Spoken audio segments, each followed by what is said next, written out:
ఏవి9 TV వార్తలకు స్వాగతం. వార్తలు చదువుతున్నాను అనుకునేటి డాక్టర్ వైఎస్ఆర్ ఉద్యాన విశ్వవిద్యాలయం వెంకటరామన్గూడెం ప్రధాన ప్రాంగణంలో 12వ అంతర్జాతీయ యోగా దినోత్సవం ఘనంగా నిర్వహించారు. ఈ కార్యక్రమానికి ముఖ్య అతిథిగా ఉద్యాన విశ్వవిద్యాలయం ఉపకులపతి డాక్టర్ కట్టుపల్లి ధనుంజయరావు ఇచ్చేసి విద్యార్థులు అధ్యాపకులతో కలిసి యోగాసనాలలో పాల్గొన్నారు. ఈ సందర్భంగా ఉపకులపతి ధనుంజయరావు మాట్లాడుతూ కేంద్ర రాష్ట్ర ప్రభుత్వాలు ప్రజారోగ్యం పట్ల ప్రత్యేక శ్రద్ధ కనబరుస్తూ గత 12 సంవత్సరాలుగా జూన్ 21వ తేదీని అంతర్జాతీయ యోగా దినోత్సవంగా నిర్వహిస్తూ ప్రపంచానికి యోగా ద్వారా ఆరోగ్యం అనే విలువలను తెలియజేశారు.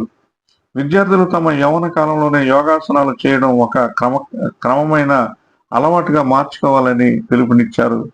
యోగా ద్వారా ఆరోగ్యం, ఆయుష్ వృద్ధి చెందుతాయని ఉపకులపతి ధనుంజయరావు తెలిపారు. అంతర్జాతీయ యోగా దినోత్సవం సందర్భంగా ఉద్యాన కళాశాల విద్యార్థులకు నిర్వహించిన వివిధ పోటీలలో విద్యార్థులకు బహుమతులను ఉపకులపతి అందించారు.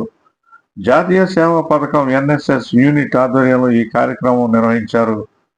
ఈ కార్యక్రమంలో విశ్వవిద్యాలయ విస్తరణ సంచాలకులు doctor CH Ruth, dean of students of affairs doctor C Madhumathi, కళాశాల associate dean doctor NBV Chalapathirao, NSS programme officers doctor Chennakesavulu, doctor T Nagalakshmi, doctor P Pranathi, అధ్యాపకులు, బోధనేతర సిబ్బంది, విద్యార్థులు పాల్గొన్నారు.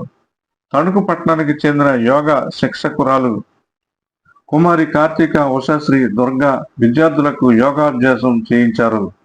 ఏవి9 టీవీ న్యూస్, ఉద్యాన విశ్వవిద్యాలయం, వెంకటరామన్గూడెం.